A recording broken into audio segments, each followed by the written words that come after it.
Can you hear it with your ears? Can you see it with your eyes? Can you feel it wiggling between your quivering thighs? That thing with James. Once every millennium something will come along. When you feel it you will know it, 'cause it's coming on strong. That thing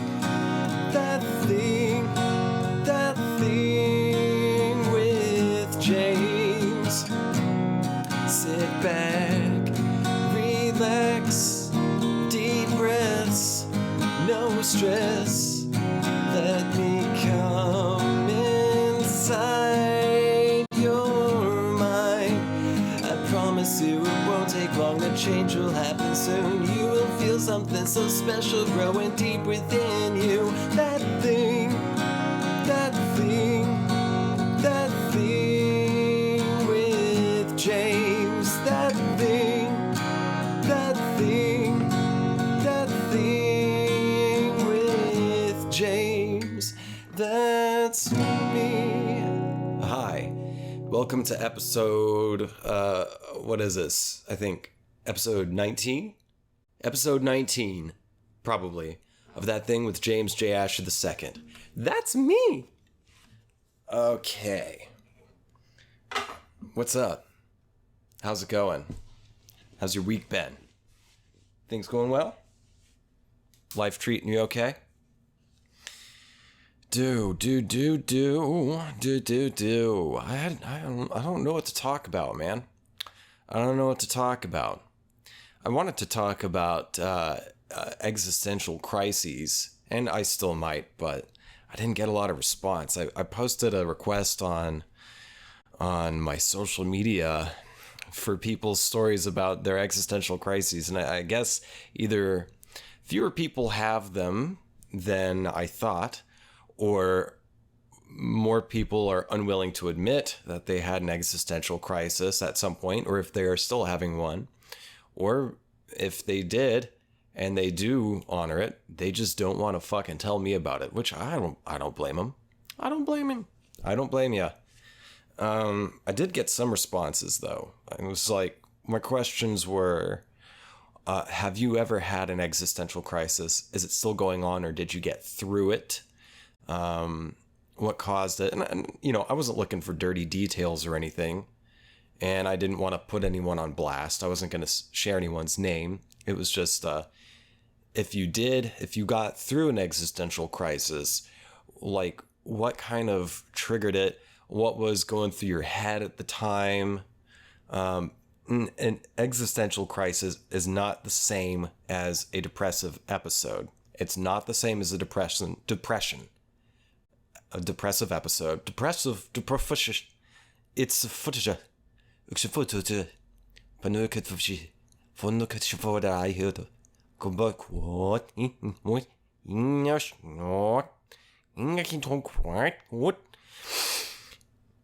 An existential crisis is not the same as a depressive episode or panic or anxiety disorder.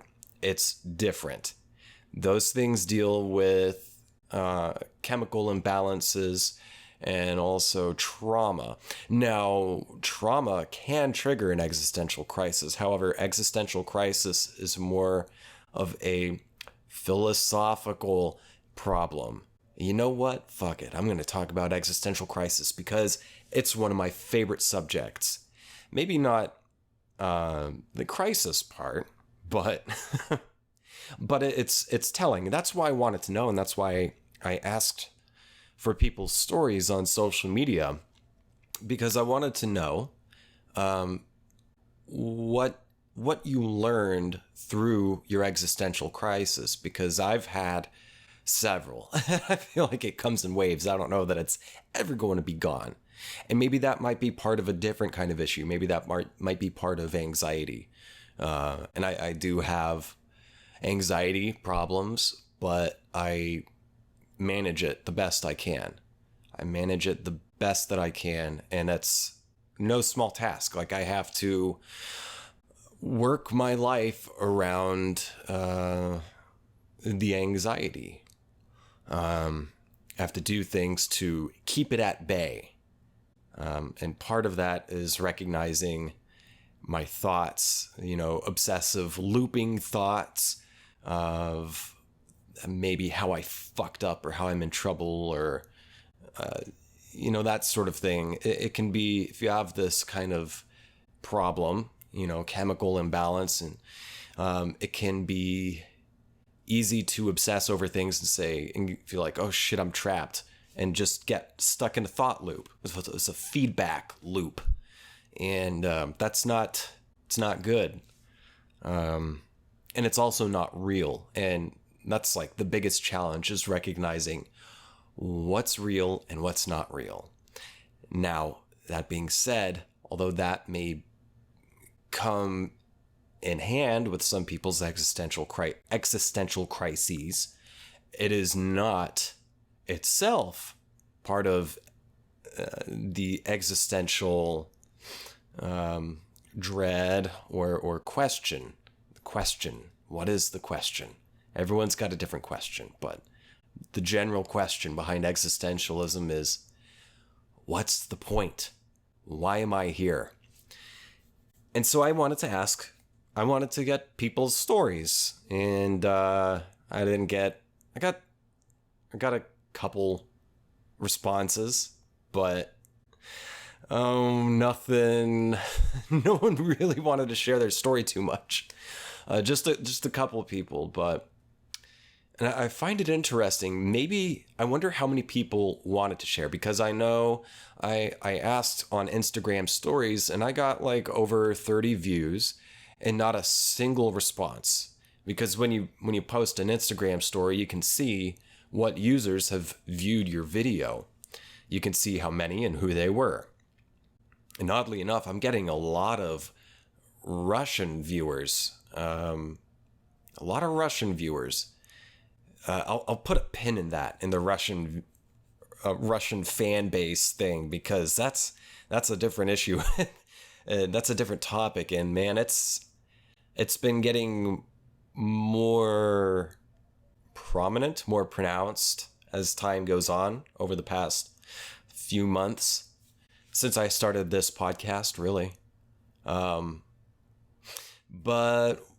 no one really wanted to reply. And I wonder how many people wanted to reply but didn't. How many people stopped themselves? And you can't force someone to fucking speak up, but it's like, when people say, oh, we should hang out. When you say, oh yeah, you run into a friend that you don't dislike, but you don't really like the person that much, and they'll say the nice thing like, oh, we should hang out. Like, you've got my number, right? Yeah. Or if not, you'll exchange numbers and say, oh, we should definitely hang out. And you're like, yeah, let's totally hang out. We can do that. Yeah, we'll hang out. Yeah, dude, totally. We'll hang out. But you don't really want to hang out. And maybe that person doesn't really want to either. But in this case, when I was asking people for their stories, it wasn't like, let me, leave me a DM or email me at my podcast email, ThatThingWithJames@gmail.com. Yeah, see what I did there? I plugged my own shit right there. Real smooth. I was not a rhetorical kind of a question. I genuinely wanted to hear back from people, but either I'm asking for too much, or people just weren't interested, or, people just, they didn't think I was being serious. I was being serious, man. Usually, like, I will try to make it as explicit as possible if I'm not being serious, unless I'm trying to nicely, courteously get out of a social situation that I want nothing to do with. Oh, God. I ran into this guy who's an acquaintance of mine, and he kind of had a falling out recently with a very, I'm not going to say he was married, but I'm not going to say he wasn't married. And I'm not going to say they had kids, but I'm not going to say they didn't have kids. But the wife kicked the guy out of the house, drained their joint bank account, and is off fucking some other guy or guys. Apparently she's been fucking other dudes like this whole time. And so the possible husband, the maybe not husband whom I am acquainted with, was telling me all about this, and we had a long talk. And he was saying, you know, he wanted to hang out because he didn't really get to hang out, and she like took the kids. She like fucking kidnapped the kids. She didn't kidnap the kids per se, but she took the kids along with the rest of the money and just kicked him out. And now I'm sure there's a whole side of this story that I didn't get to hear, but I'll just put that in my back pocket and stick to what my acquaintance told me. And he was saying that he wanted to hang out and, you know, go downtown and drink beer and stuff like this. And I'm a really empathic person. I'm a very, very empathic person. And when I was in my teens, it could be kind of overwhelming. Just because for various reasons, I pick up on other people's feelings, and it's not just like I recognize it. It's not like I just identify it. I do identify it, but I also feel it. Like that's being not a sympath, but an empath, is that you feel what the other person is feeling. And dude, I could feel his desperation, and I was like, oh God, you seem like a sweet enough guy. I like you. I like what we've got going on here. It was more of a, business owner and customer relationship. I'm definitely not the business owner. And we exchanged phone numbers and just this whole time, I'm just telling myself, oh God, get me out of here. Please get me out of here. I don't want to, are we really going to have to exchange the numbers? Am I going to, I tried to work the conversation around to different topics. Maybe he'll forget that he wanted my number, but no, he remembered. So we exchanged numbers, and we're like, yeah, we'll hang out.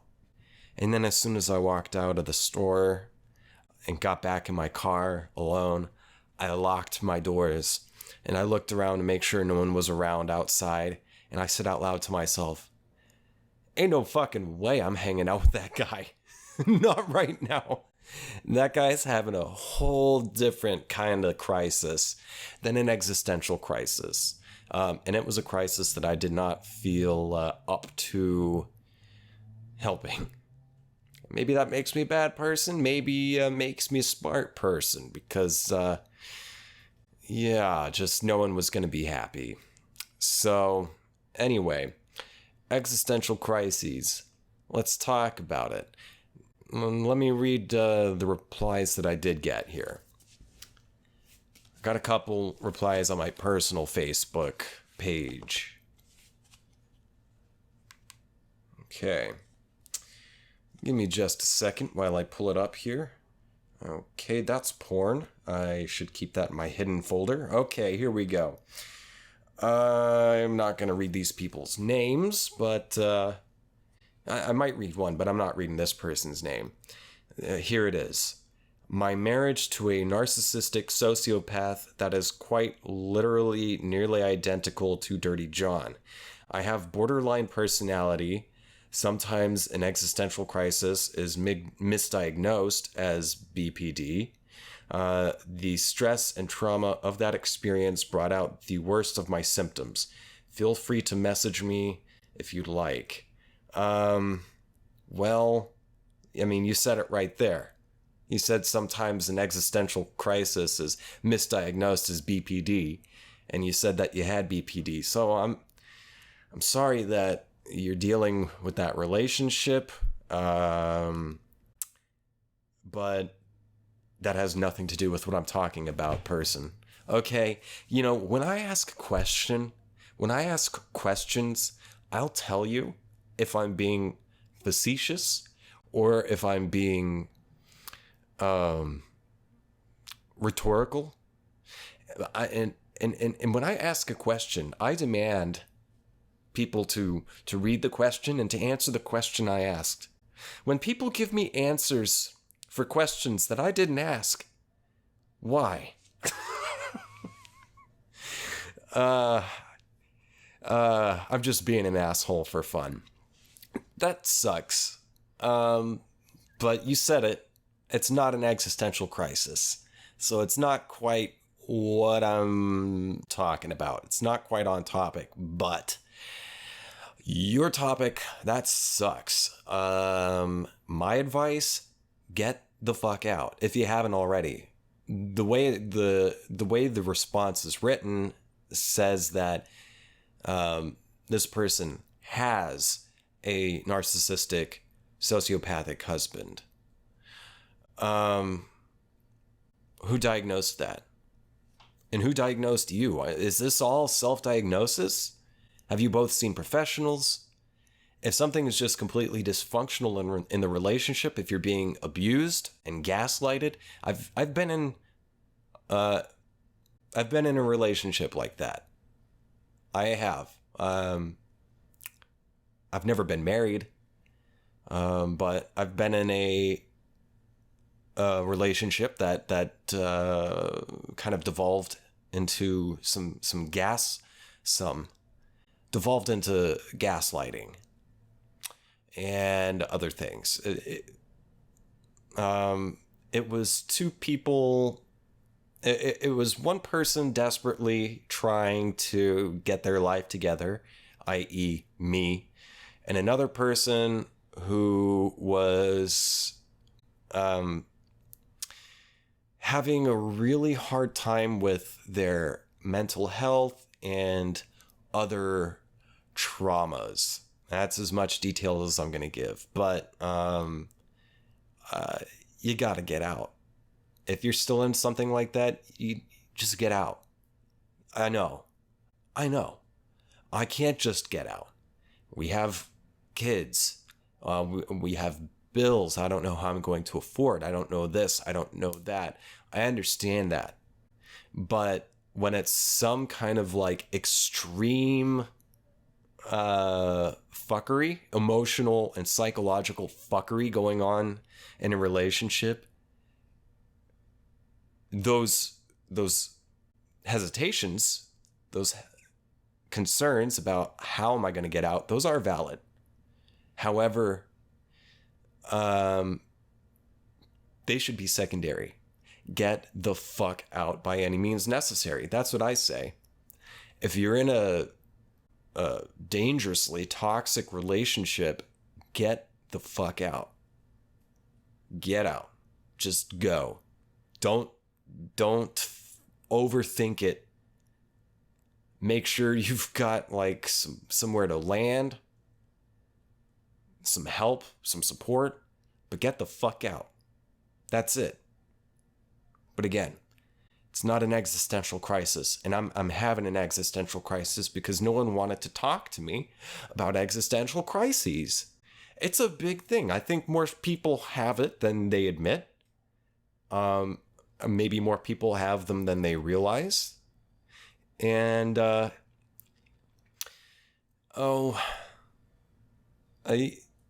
think it's something that should be discussed more in our society, as should mental health. Mental illness and even just like some light depression, some depression light, or some diet panic disorder. Those are illnesses, even if they're light or diet. And I think I just wish our culture was more willing to be upfront and honest and talk about these things because they're real issues and they do affect the world. I feel that I think that it's intrinsically linked with communication issues or lack of communication issues. I feel like 99.99% of the problems in the world that are human created result from like two things: failure to communicate and mental illness. And these two things link together very tightly. Not always, but very, very tightly do they link together. So yeah. On to the next one. I want to share this guy's name because he is a very talented and very smart guy. He's a very talented comedian who lives in California. Justin Brown, my homeboy Justin Brown. We went to college together. He was a few years ahead of me. He was studying English. It was at Tahlequah when I was going to undergrad. He was in the English department. I was in the theater department. At least it wasn't like this so much at Stillwater, where I went to grad school, but in undergrad in Tahlequah, the theater department, that clique kind of mixed in with the visual arts clique a little bit, but not quite as much as the jazz band. The jazz band and the theater department, lots of mixing between two cliques, two circles. Between those two circles, a lot of mixing, and also with the English department. So the English department, the jazz band, and the theater department, we all went to the same parties, pretty much, or we went to each other's parties, that kind of a thing. So Justin Brown, he's a comedian in California. Check him out.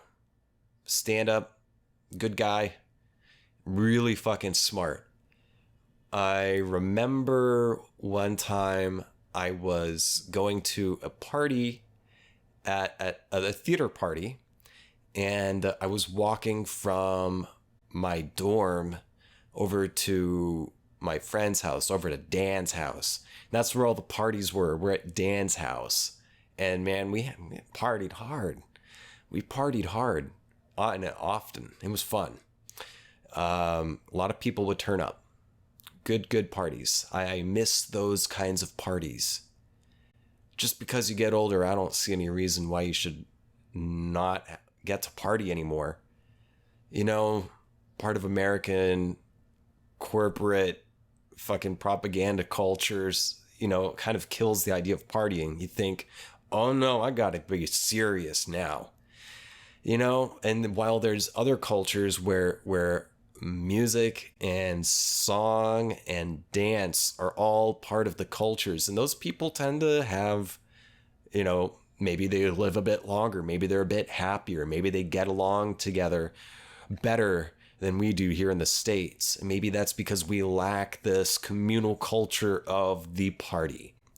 The party. I don't think there's anything embarrassing about partying, as long as you're able to keep your life together and, you know, just be functional and keep your life together and not dash your dreams away because of partying too much. I think a good, healthy party culture is good and nothing to be embarrassed about. And I'd still be down to party if people still threw house parties or anything.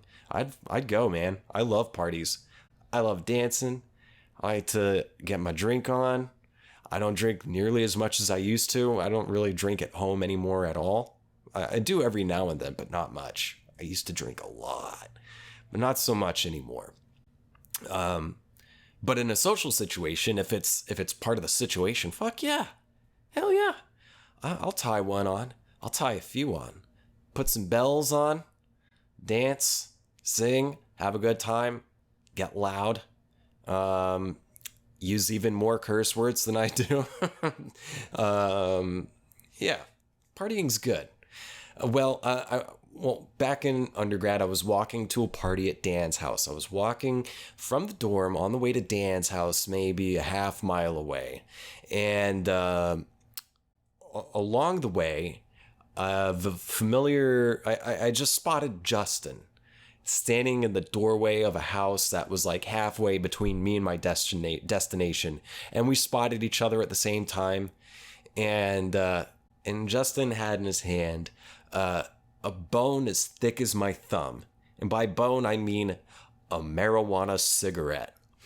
And he held it up and said, hey, James, come help me with this, man. I didn't even say anything. I didn't deliberate or anything. I just turned on my heels and made a 45-degree angle straight to Justin into the house. There's a few other people there from the English department. Some I was acquainted with, some I wasn't. We sat in a circle and we killed that bone, boy. We killed that bone. And I was like, call me a clam because I am baked. You know, right? Am I right? Okay.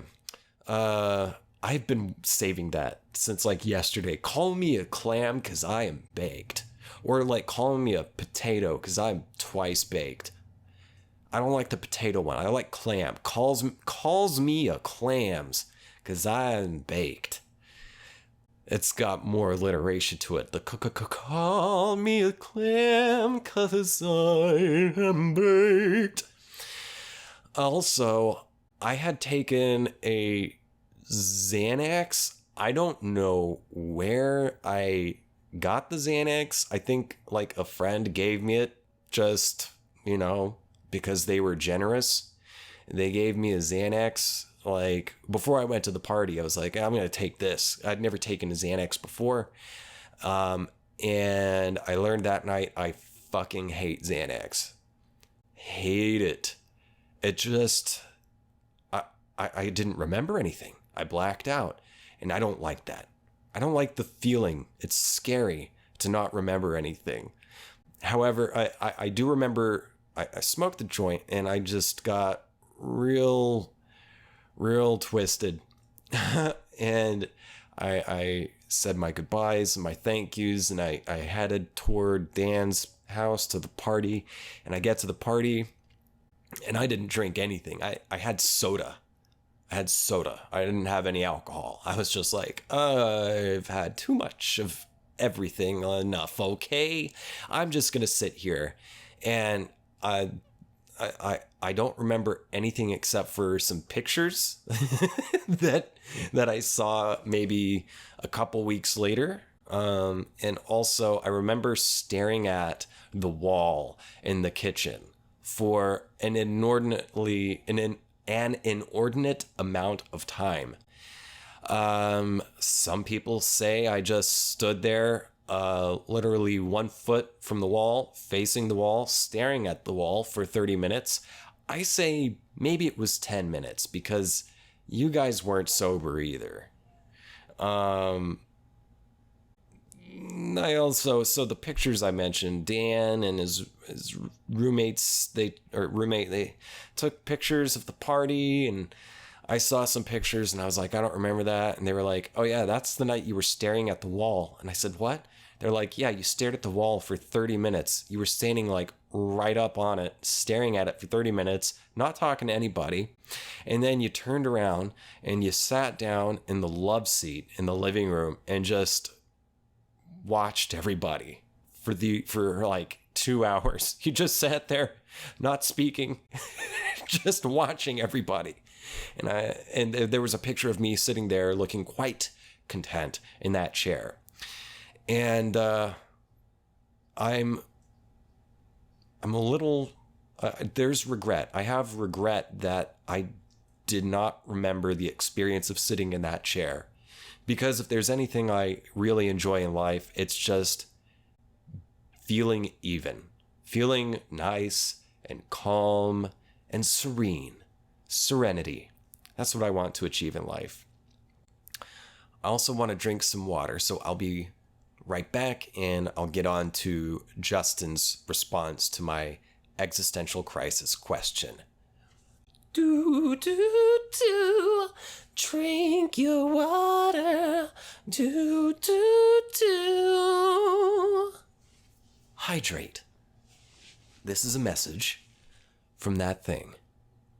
We'll be right back. Hey Jack. Have you heard who's back? Hey Jack. Have you heard who's back? He's back. James Jackson's back. He's back. He's back. Who's back? He's back. Who's he? He's James J. Asher II, the host of That Thing. That Thing with James J. Asher II. That's me. He's back. He's back. And quench and hydrated. He's back. He's back. He's back. Justin said, yes, the unattainable being presented as societal ideals. Yes, via meditation. Okay, so, all right, to make sense of the structure, excuse me, to make sense of the structure of Justin's answer, it's answering a series of questions that I asked. Have you had an existential crisis? Did you get through it? How did you get through it? And what did you learn? And so that's some context for why this is like this.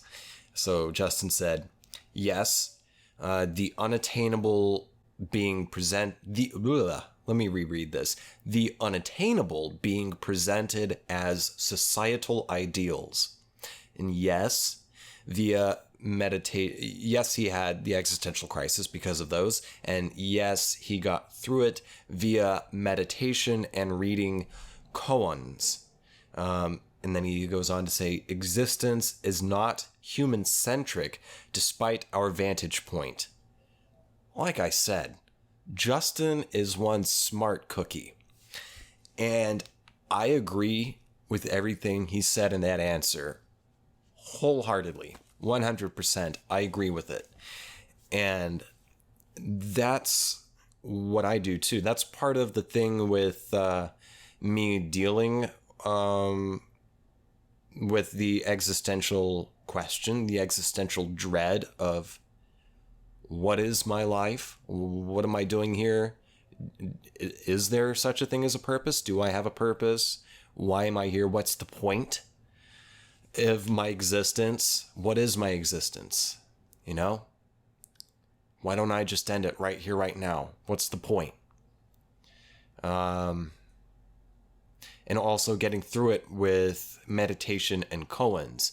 Koan, Koan, for those of you who don't know, it is a Zen Buddhist practice. It's part of their practice. It's a game that Zen Buddhists play. A koan is a question like what is the sound of one hand clapping? You know, that sort of a thing. And I have the answer. This is the sound of one hand clapping. Not to be confused with those of you listening to audio, I hope you're having fun with that.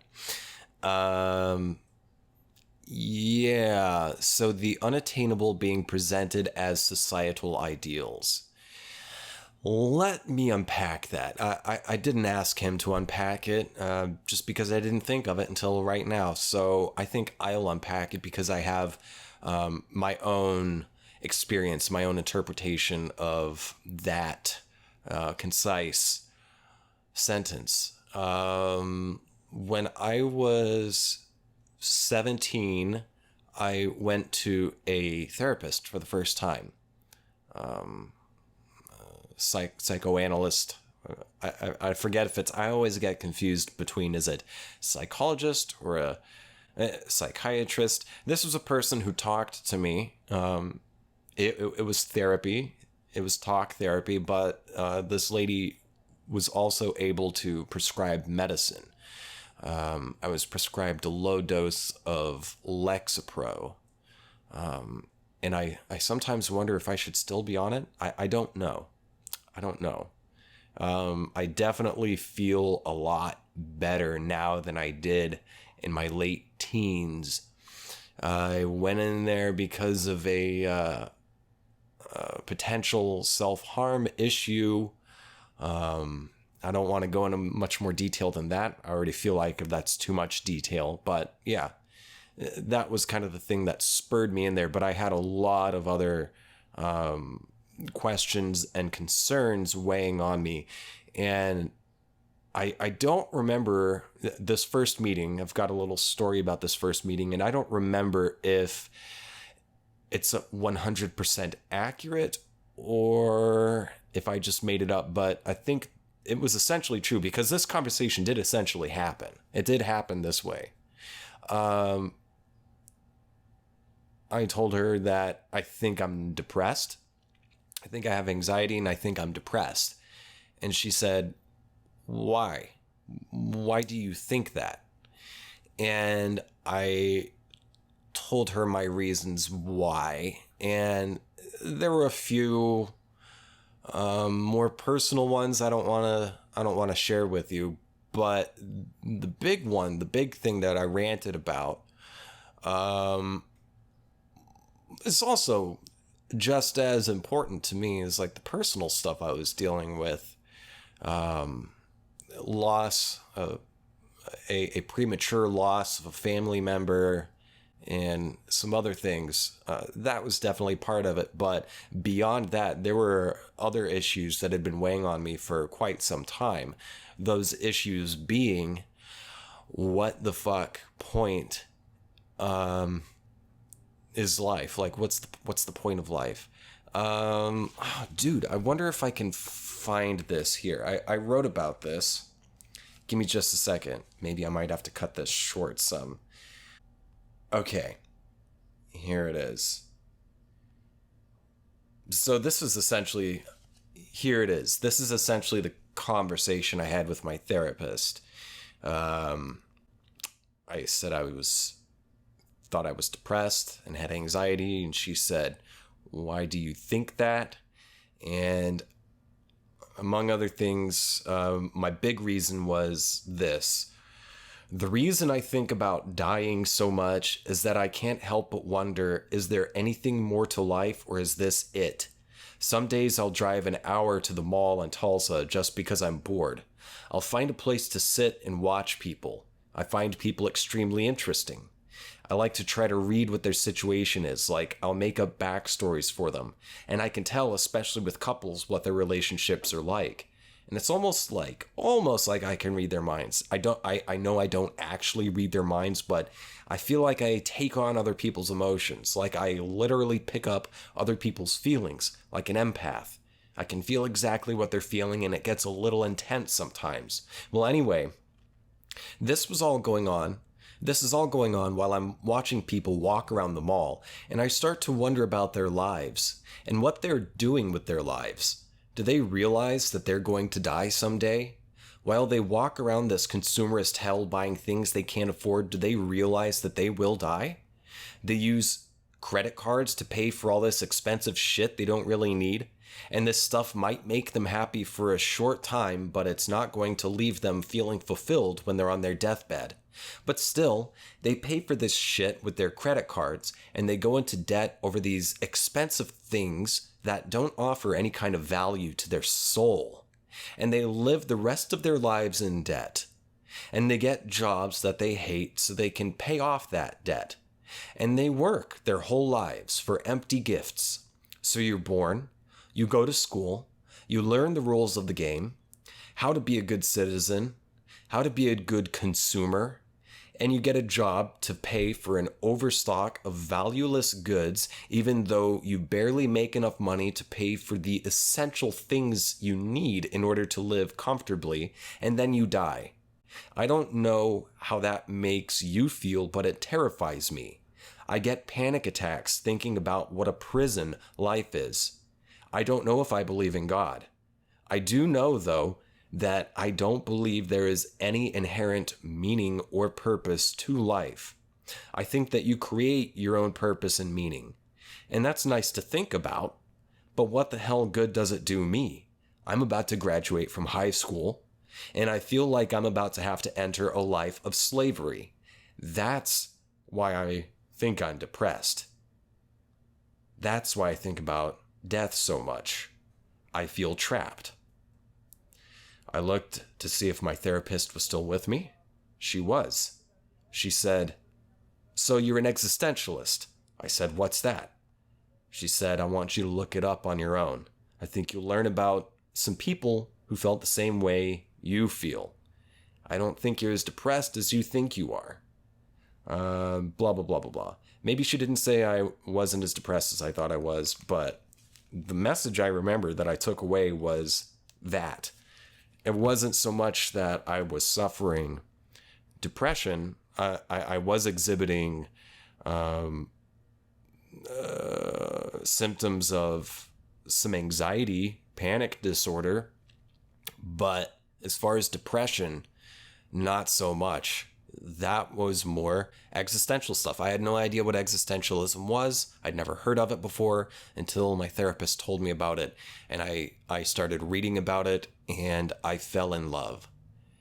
I did indeed find people who thought and felt the same way that I felt. And Justin, when you're talking about the unattainable being presented as societal norms, I think you're talking about the myth of the American dream. What is the American dream? What is the American dream? The house, wife, kid, a pet, a yard, a good steady job, lots of nice things. And that's all very material stuff. And it's not possible, you know. What do you get sold in the commercial when you see people who are happy, when you see people who are fulfilled, people who are serene, content in their lives, who have things, who don't have problems in their lives, or whose problems are easily solved, whose questions are easily answered? What are those people but a myth? Those people don't exist. Even the people that you think have their shit together, I guarantee you they don't. Everyone harbors existential dread. It's just a matter of how good they are at distracting themselves from the question. Because we all get the question. We all get the question. Because deep down we all know someday we will die. Things are transitory. Things are imperfect. Things are never complete. And that's difficult for the human mind to deal with, because the human mind, it wants answers. It wants solutions. It wants things to be complete. It wants loose ends to be tied. Yet some of the best stories we find, some of the best movies, it ties up, it creates a lot of threads within the narrative, and it ties up a lot of the loose ends, but when it's necessary, it will leave an end open. Those can be, if done correctly, those can be some of the most impactful stories for a person. And that's why, one of the many reasons why I love stories so much, books, films, TV shows, songs, artwork, you know, visual art, it presents a story, and it's something we can relate to, so we don't feel like we're the only ones going through things that might make us feel a bit uncomfortable.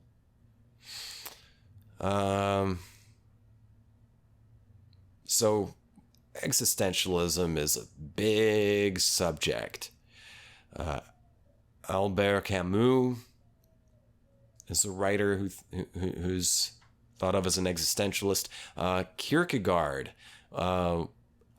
he was around before existentialists, but he is pretty much like the kind of the godfather of existentialism. Like, I think it might have been a couple hundred years before existentialism became a thing. And God, I should have read about him before so I could give a concise answer, so I could give an actual answer. I think, if I remember correctly, he said essentially what people like Albert Camus and there were other female existentialists who I'm embarrassed I don't know the names of. And there's also, Jesus Christ, what is the name of the guy? He wrote that play. He wrote a few plays. Jean-Paul Sartre. Or Jean-Paul Sartre. He wrote, his really famous play is called No Exit. And there's a famous line from that play. It goes like this: hell is other people. Hell is other people. No matter your best intentions, no matter what plans you have set up, no matter how level you might feel, other people might not feel so level. And we all live together. And we all affect each other. Oh, we affect each other. And we can upset each other's chill. That's kind of one of the messages behind that play, No Exit. He's got another one called The Flies, which is, it's good, but it's not as good as No Exit.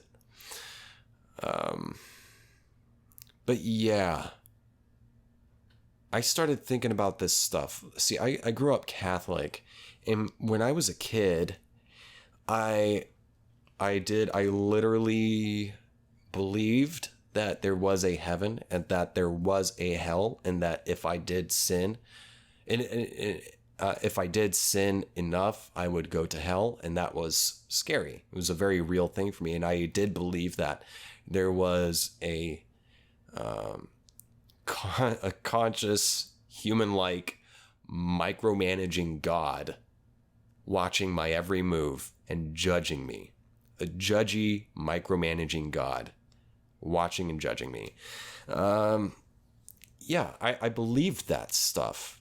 It was real for me because those were the part of the myth of the Catholic culture, you know, that's part of the stories of that religion. And so that stuff was very real for me, and I had a very real fear. And then my earliest memory was around the time I was around like 13. I started questioning whether any of that was real. I still did feel like God was watching me. It's a paranoid feeling, man. It's not healthy, I don't think. I don't think that it's really,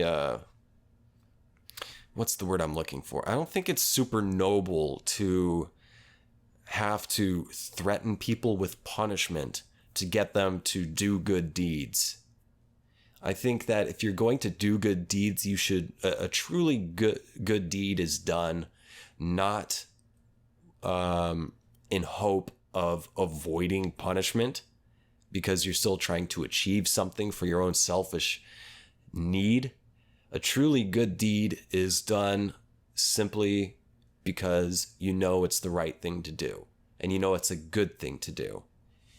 I don't think goodness should have to come with some kind of fucking reward.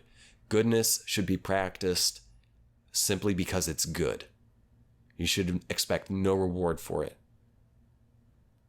And I think it's kind of disingenuous to kind of coerce people into trying to do good deeds. I think that inherently, that coercion, that promise of maybe some kind of heavenly eternal award or some eternal punishment, that's coercion. Both ways, it's coercion.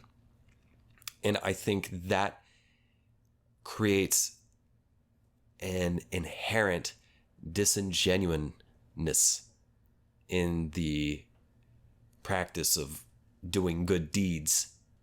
I think it corrupts the whole concept because you're doing it not just out of your will.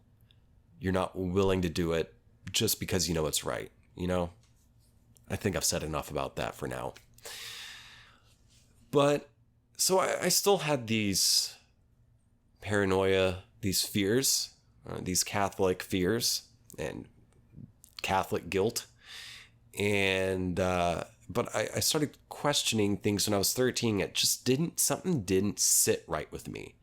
The stories and the things I was being told at church and in Sunday school and things I was learning on my own, because I've always been a very curious individual. I'm a lifelong learner. I like to learn new things. And all of these elements put together led me to start thinking, coming up with my own conclusions. Started saying, there's really no proof for any heaven or hell. There's no scientific way you can prove this stuff. You can't disprove it, but you can't prove it either. And yet something about it feels kind of right. I mean, not specifically right, not like it literally exists, but something about the idea of all this, of things unknown. Because we humans, the brain likes to tell itself that it's the smartest thing, but humans, we're limited. And I've talked about that before with like ghost stuff. Like maybe ghosts do exist. Maybe we just don't have the tools to measure their existence. There are things that we cannot with our limited human capacities. There are things we literally cannot perceive or comprehend. Things we absolutely can't comprehend. Things we may never be able to comprehend. So there's that. The vast, vast unknown. So I came to the conclusion, when you die, this is what I thought of when I was 13. And I still like the sound of it. When you die, after you die, what will happen is exactly what you believe will happen. You create your afterlife. If you believe that nothing happens, if you believe just void, you cease to exist, your mind ceased to exist, your body just decays at a higher rate than it did when you were alive, then that will happen when you die. If you believe that. If you believe in heaven, then there's a heaven. If you believe there's Valhalla, there's Valhalla. Whatever you believe in, whatever you believe is going to happen will happen, because we all have beliefs. And beliefs and realities are two different things. Two very different things. Don't get me started on reality, because there are many different kinds of realities. And just as there are many different kinds of beliefs, but what we believe is how we dictate our reality. And sometimes we can find scientific and mathematic evidence that can inform our beliefs, which then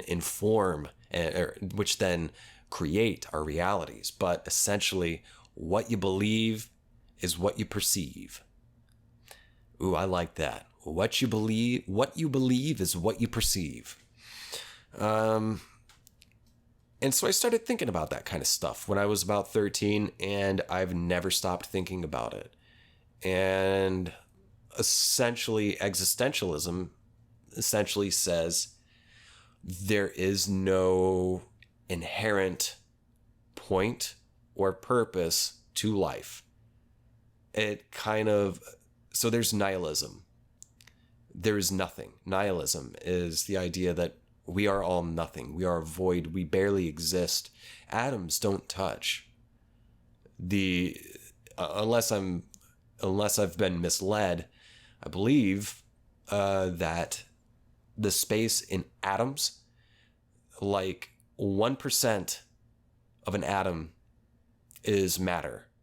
The other percent that's perceived in the cloud of electron around it and everything, 99% of the whole space of the atom from the electron cloud inward toward the nucleus, 99% of that stuff is just empty space. Also, so it's mostly empty space. Also, atoms do not touch. Atoms don't touch. You can feel things. You can feel the wind. You can touch something with your skin and feel the texture of a fabric or someone else's face or a kiss. You feel those very deeply. But the thing is, You're atoms. You're not actually touching anything. Because atoms don't touch. They magnetically kind of propel each other a bit. So what you're feeling is different types of pressures and reactions to your nerve endings. So we're 99% empty space, or maybe more. And we're composed of these things that magnetically link to each other but never touch and don't touch anything else, yet we feel it. Yet we have this feeling of wholeness. We have this feeling of identity. We have this feeling of I am me and you are you. But we have this idea that we're separate, yet we're all made of this same stardust. Stardust. Created into these different forms. In the soup of chaos, I believe that the nature of nature is chaos. Chaos is the personality of nature. And every once in a while, there might be a little bit of order that comes out of chaos. And that's what we cling to, we humans. That's what we see. That's why we exist in this material form, is because we are the extremely rare, uncanny event of order falling together in a soup of chaos. Yeah. So I don't think there's any inherent meaning to life. We barely exist. We don't exist. We're not around for a long time. That's nihilism, is that nothing matters. Nothing matters. This is essentially nihilism. Nothing matters. And that's kind of fucking depressing and kind of fucking downer and kind of fucking lazy, because it just kind of leads to, well, nothing matters. Oh, well, I'm just going to shit my pants and die. Fuck it. We're all going to die and decay anyway. Universe is going to implode. Blah, blah, blah. Life sucks. Sorry, me. That's kind of where nihilism can lead to, because it just kind of stops short and it's kind of lazy and it's kind of maudlin. And that's at least how I feel about it. And that's at least how the existentialist thinkers thought about nihilism as well. This idea that, there's really no meaning to anything, no purpose. We're all just going to die. We don't even really exist. This is all an illusion. Fuck it. They said, okay. However, you do have this experience of living, even if it might be an illusion, if it might be a simulation, you're still experiencing it, and you still experience a life, and it still affects you. Okay? You still have an emotional life. All that stuff, the idea of we don't exist, blah, what does it even matter? Might as well shit my pants and die. Okay, that's entirely intellectual in your head, because you can think that while someone is smacking you across the face with a fucking bass, Existentialism takes nihilism a step further and says, while that is technically correct, you have this experience, so maybe do something with it. Maybe create your own meaning. Maybe create your own purpose. Maybe define your own American dream. Your own American dream. Or fuck American dream. Maybe define your own existence. Come up with your own values. Come up with your own rules. Values are important. What do you value in life? Not what do other people tell you to value, not what were you taught to value. You should question all of those things. Question everything. Like Timothy Leary. Question authority. Think for yourself. question authority, think for yourself. That's what existentialists are saying. Think for yourself. Question authority, question these myths, question these stories, question these rules that people have given you and taught you, that society, that your culture tells you, that your parents tell you. Question these things. Question them earnestly. Take time. Spend time alone in a still, quiet place. Think, write. Get to the bottom of these things and reach your own conclusions. Reach your own understanding. Think for yourself. Find what really matters to you. And then live in that reality. Find what you value. What do you truly value at the core? Maybe you have specifics like I value a good meal. Break it down even further. Unpack all the ideas. Why? Why? Why do you want a good meal? Why do you want to feel fulfilled?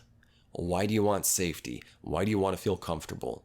What are the things you truly value, you as an individual?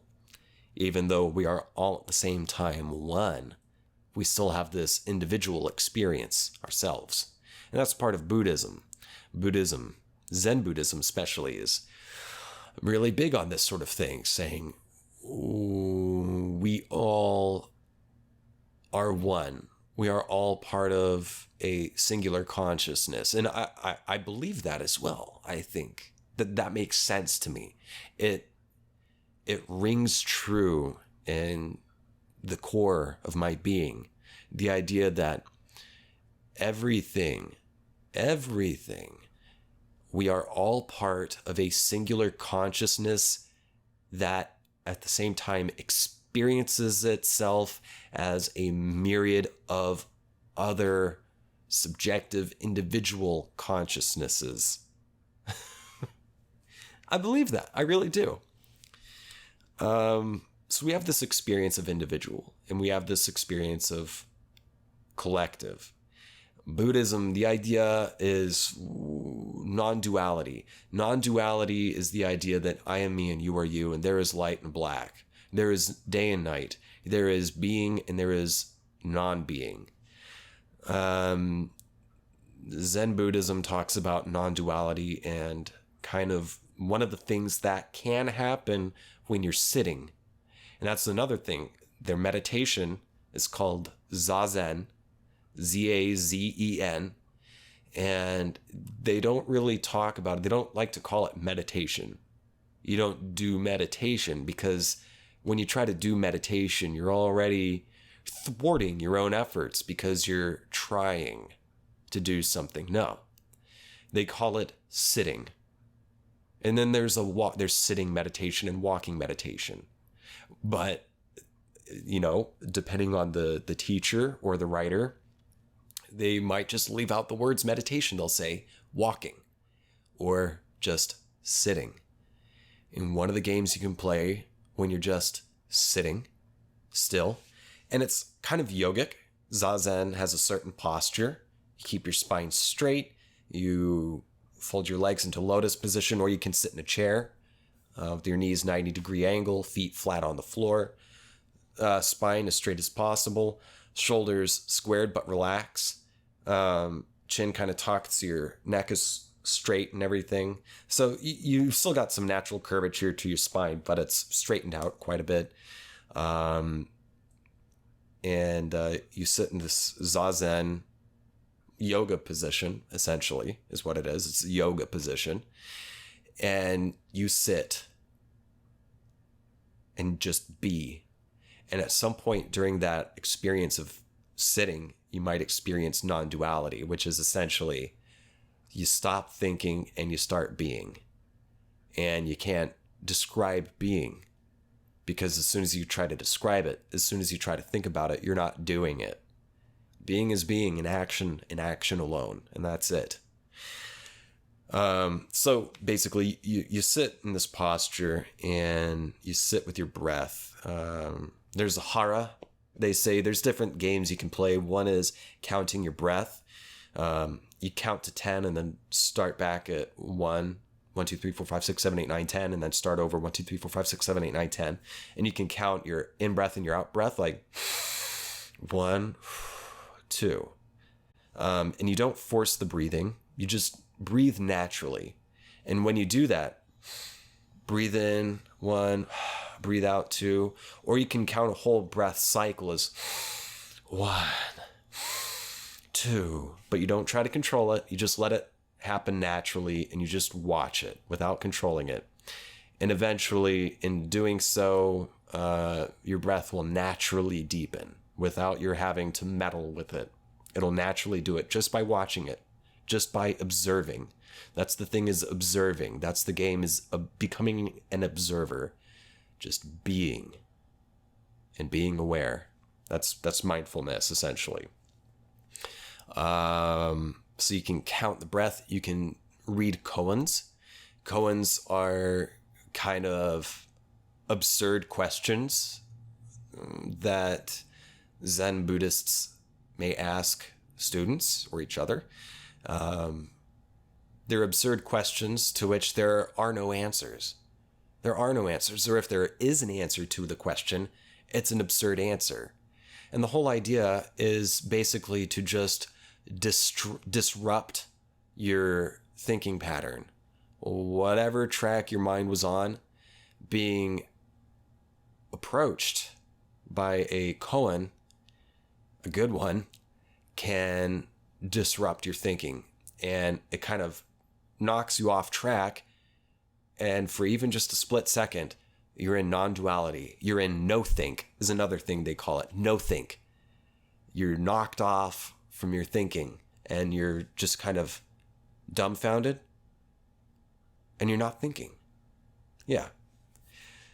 And then there's other things, like you can focus on your hara, which is located between, kind of between your genitals and your belly button, and the halfway point between there, about the size of a fist. There's like a knot of nerves, and they call it like an energy center called the hara, Hara.